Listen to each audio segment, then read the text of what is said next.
Halo guys, balik lagi dalam channel gua. Guys, untuk video gua hari ini, gua ingin menceritakan kisah dan kasus yang berasal dari kota Lampung tentang seorang pria yang terbongkar jati diri sebenarnya ketika sang istri sedang hamil 8 bulan. Dan pria itu pun ditemukan sudah tidak bernyawa. Kisah ini berdasarkan request dari salah satu subscriber. Bagaimana kelanjutan kisahnya? Yuk kita simak videonya.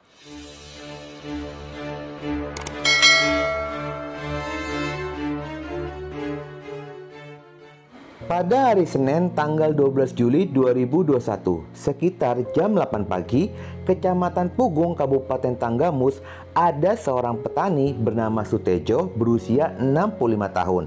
Warga Pekon Sukanegara, Kecamatan Bulog, Kabupaten Tanggam. Saat itu, dia sedang menggarap kebun karet miliknya Bidin. Setelahnya, dia pun menuju kolam kecil untuk mengambil air guna menyiram tanaman cabai. Namun saat akan mengambil air itu, Sutejo melihat adanya plastik ikan yang mengapung. Dia pun merasa sangat curiga dengan isinya. Sutejo pun memanggil Eeng berusia 40 tahun merupakan kepala dusun, mengajaknya untuk memeriksa isi plastik tersebut. Namun ketika mereka berdua sedang memeriksa, mereka pun sangat terkejut mendapati adanya tubuh manusia di dalamnya. Hal itu pun membuat mereka sangat panik dan segera menghubungi pihak kepolisian.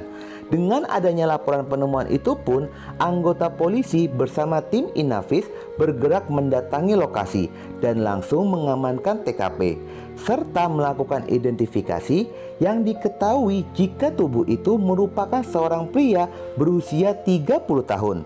Dengan perawakan tubuh sedang, berkulit putih, memiliki jenggot, kumis, dan bercambang.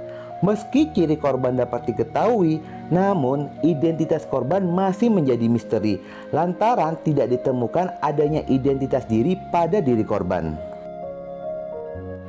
Tetapi usaha tim Inavis berbuah hasil ketika mereka melakukan identifikasi pada sidik jari korban yang diketahui jika korban bernama Dede Saputra berusia 32 tahun, merupakan warga kebun kelapa Talang Padang.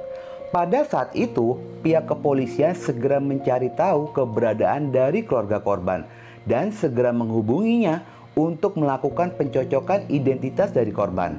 Polisi pun akhirnya melakukan evakuasi dengan membawanya ke Rumah Sakit Bayangkara guna dilakukan pemeriksaan. Menurut Amriadi, kakak korban, memberikan keterangan jika korban sudah berstatus menikah dan memiliki seorang istri yang telah dinikahinya pada bulan Oktober 2020, yang kini sedang mengandung dengan usia kehamilan 8 bulan. Korban selama ini tinggal bersama dengan istrinya di kediaman mertua dari korban di Pekayon Tegal, Binangun, Kecamatan Sumberjo. Di tempat tinggalnya, korban pun memiliki sebuah usaha yaitu konter HP bernama Dede Seluler di daerah Gisting.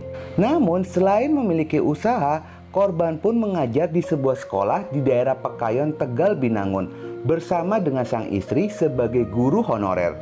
Menurut pengakuan keluarga, korban ini dikenal sebagai seorang yang pendiam dan mempunyai sifat yang selalu mengalah, sehingga korban pun hampir tidak memiliki musuh. Dan ternyata sebelum kejadian ini pun korban pernah mengalami dibegal di daerah Pesawaran. Korban pun lebih memilih untuk ikhlas menyerahkan barang-barangnya tanpa ada perlawanan sedikit pun. Kejadian kejahatan kepada korban ternyata terulang kembali. Bisa jadi korban menjadi korban begal. Tetapi kali ini bukan hanya barang berharga milik korban, melainkan nyawa dari korban. Sebenarnya sebelum kejadian, yakni pada hari Minggu malam, pulang dari konter sekitar jam 22.30, korban berencana untuk menginap di rumah orang tuanya di daerah Pekon Sukarame, Kecamatan Talang Padang. Namun korban tidak kunjung tiba di rumah orang tuanya. Mereka berpikir jika korban tidak jadi menginap. Sampai akhirnya orang tua dan keluarga korban dikejutkan dengan kabar dari pihak kepolisian tentang kondisi korban yang telah meninggal dunia. Hasil pemeriksaan tim dokter menunjukkan jika korban telah mendapatkan tindakan kejahatan sebelumnya dan ada usaha pelaku untuk menghilangkan jejak kejahatannya dengan cara membuang identitas diri korban termasuk pakaian yang dikenakan oleh korban. Setelah merangkum informasi dari para saksi serta bukti-bukti hasil olah TKP, tiba-tiba polisi mendapatkan laporan tentang penemuan motor yang terparkir dengan adanya noda darah di sekitaran motor.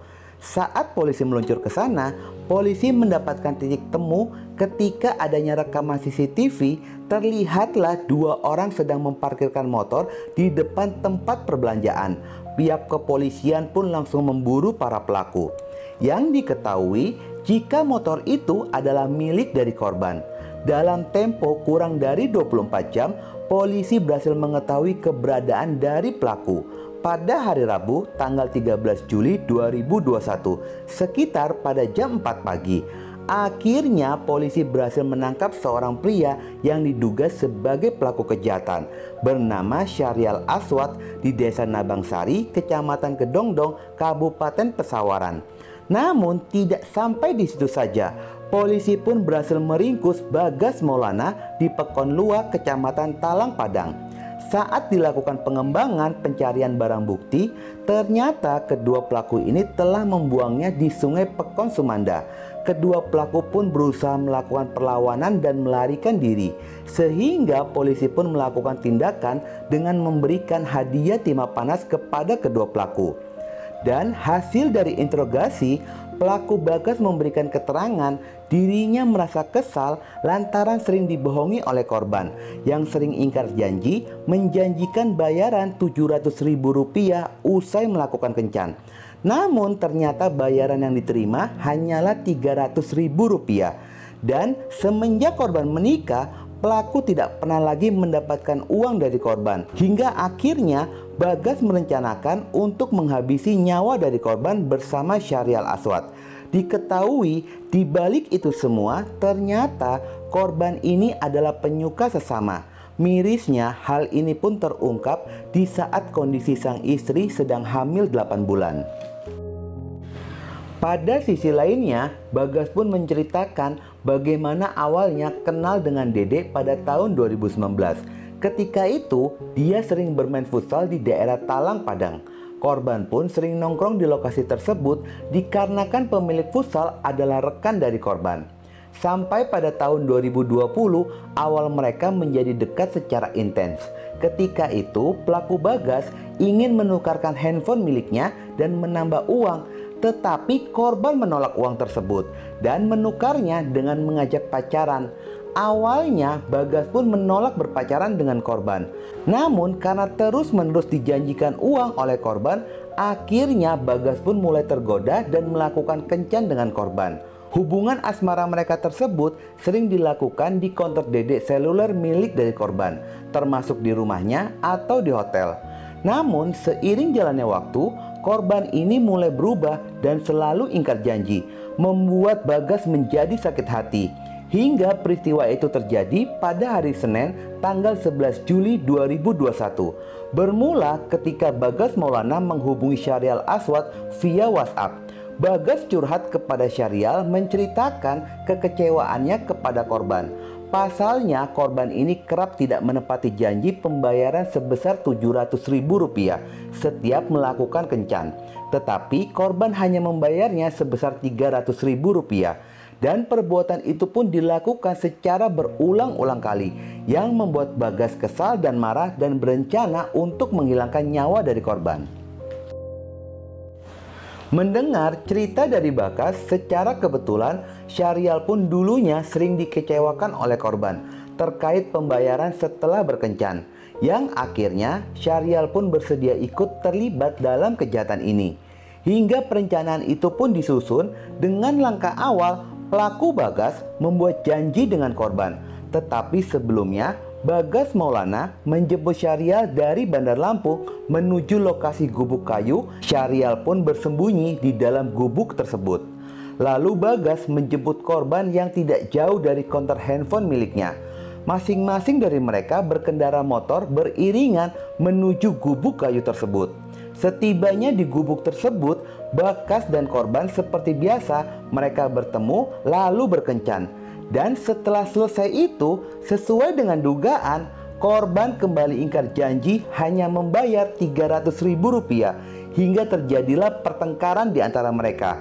Sampai pada akhirnya Bakas mengeluarkan sajam yang telah disiapkan sebelumnya, lalu menikam korban, dan bersamaan dengan itu Syahrial keluar dan datang langsung melayangkan benda tumpul kepada korban sampai korban terjatuh ke tanah. Pada saat itulah mereka terus-menerus melakukan tindakan kasar bersama-sama sampai dipastikan korban telah meninggal dunia.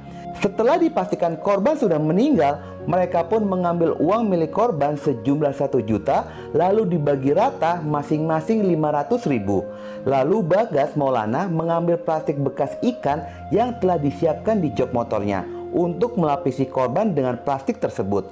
Lalu Syahrial menggunakan motor membawa korban lalu membuangnya di tempat penampungan air yang berjarak 1,5 km dari gubuk tersebut. Mereka pun pergi menuju Lampung Selatan yang pada akhirnya Syahrial memutuskan untuk meninggalkan sepeda motor milik korban yang masih terdapat bercak darahnya di depan ruko ATM. Lalu mereka pergi berboncengan menggunakan motor dan menuju kosannya untuk membersihkan diri. Pada hari Senin tanggal 6 Juni 2022, Pengadilan Negeri Kota Agung, kasus ini pun digelar setelah melalui proses yang cukup panjang. Akhirnya yang menyebabkan korban meninggal dunia dan tergolong perbuatan yang sangat mengerikan.